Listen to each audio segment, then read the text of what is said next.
Bismillahirrahmanirrahim. Assalamualaikum warahmatullahi wabarakatuh. Alhamdulillahirabbil alamin. Wassalatu wassalamu ala asrofil anbiya'i wal mursalin nabiyyina Muhammadin wa ala alihi wa sahbihi wa man tabi'ahum bi ihsan ila yaumiddin, amma ba'du. Kaifalukum? Apa kabarnya anak-anakku sekalian?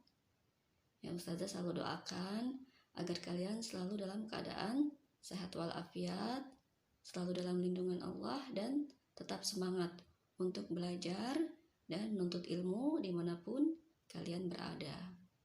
Kita berdoa semoga pandemi ini segera berakhir dan kita dapat segera kembali berangkat ke sekolah dan bertemu dengan guru-guru dan teman-teman kalian yang lainnya, ya. Kita harapkan kalian selalu bersabar ya dalam menghadapi kondisi saat ini. Ya, alhamdulillah hari ini kita dapat bertemu kembali untuk belajar pendidikan agama Islam. Ya, kali ini kita akan belajar tentang keutamaan sabar ya, atau keutamaan bersabar. Apa saja yang akan kita pelajari tentang keutamaan bersabar? Mari kita simak bersama-sama. Keutamaan sabar. Sabar memiliki banyak keutamaan ya, atau memiliki banyak manfaat apabila kita menjalaninya.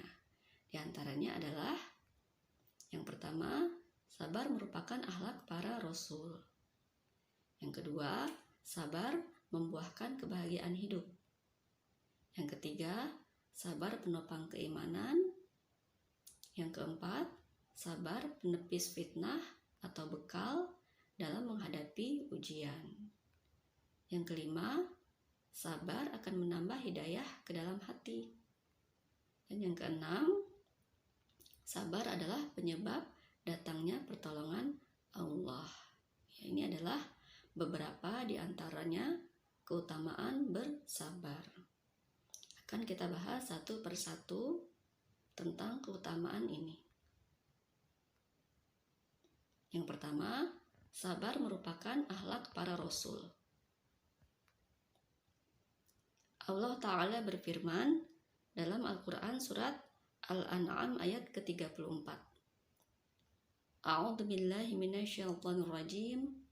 Walaqad kudzibat rusulun min qablika fasabaru 'ala ma kudzibu wa udzu hatta atahum nasruna. Yang artinya,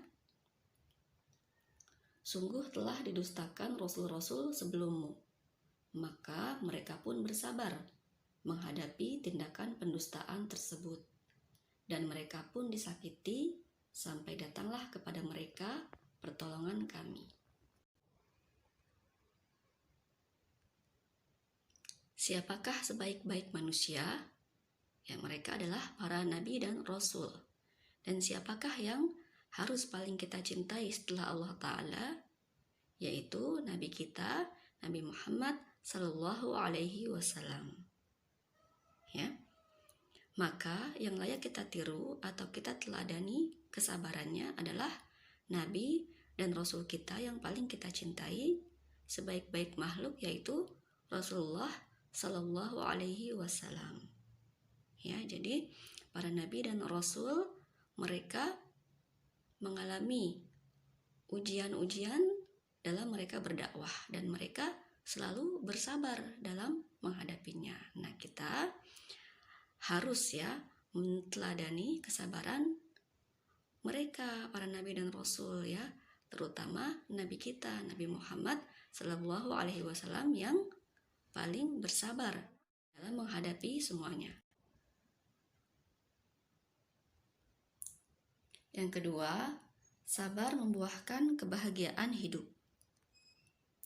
Umar bin Khattab radhiyallahu anhu dalam hadis riwayat Imam Bukhari mengatakan, kami berhasil memperoleh penghidupan terbaik kami dengan jalan kesabaran.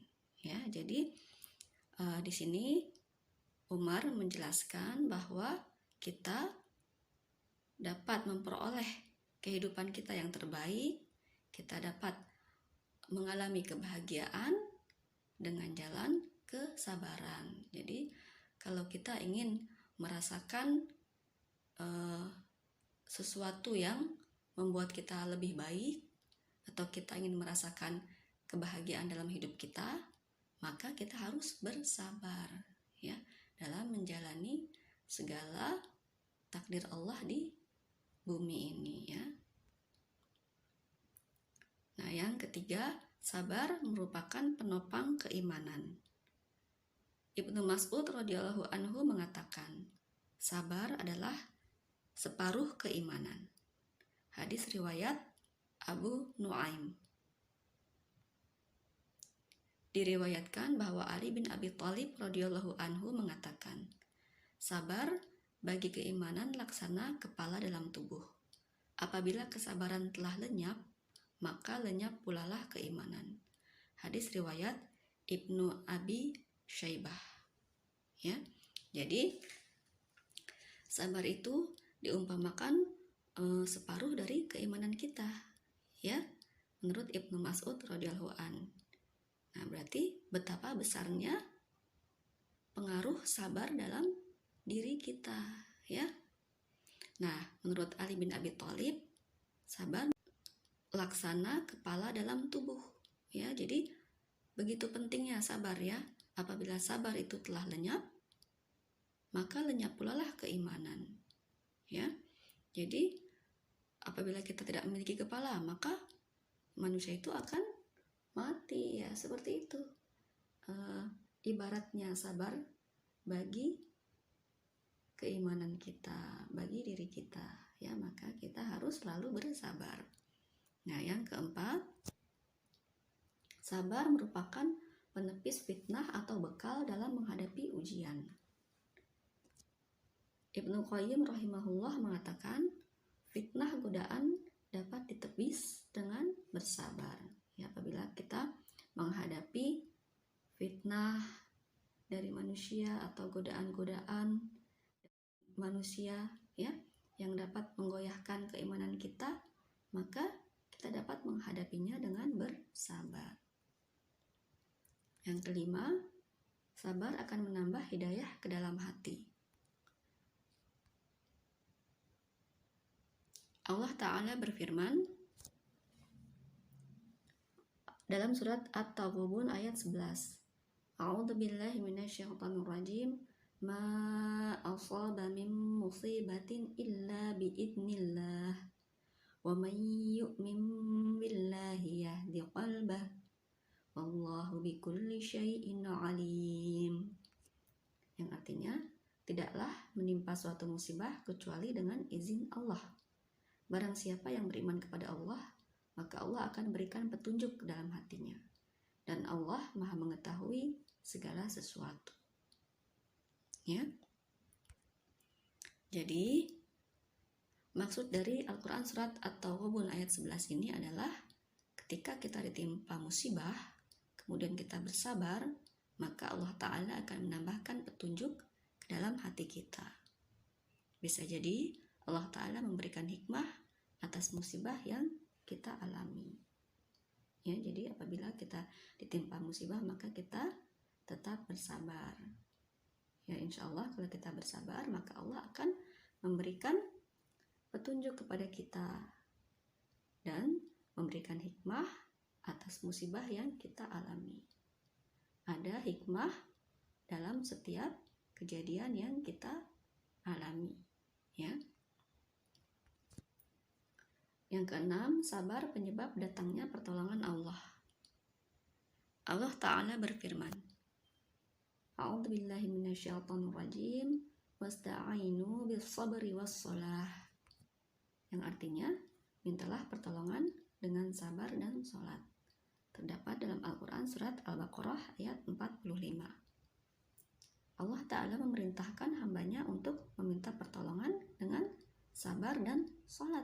Ya, jadi apabila kita merasa kesulitan dalam menghadapi ujian di dunia ini, ya, apabila kita merasa kesusahan hati, apabila kita merasa kita dizolimi, ya, kita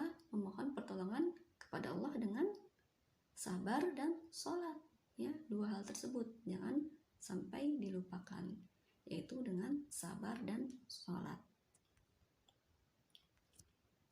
Ya, setelah kita mengetahui tentang keutamaan bersabar, marilah kita berusaha untuk bersabar dan menguatkan kesabaran kita, serta memohon kepada Allah agar senantiasa diberi kesabaran dalam menjalani kehidupan ini.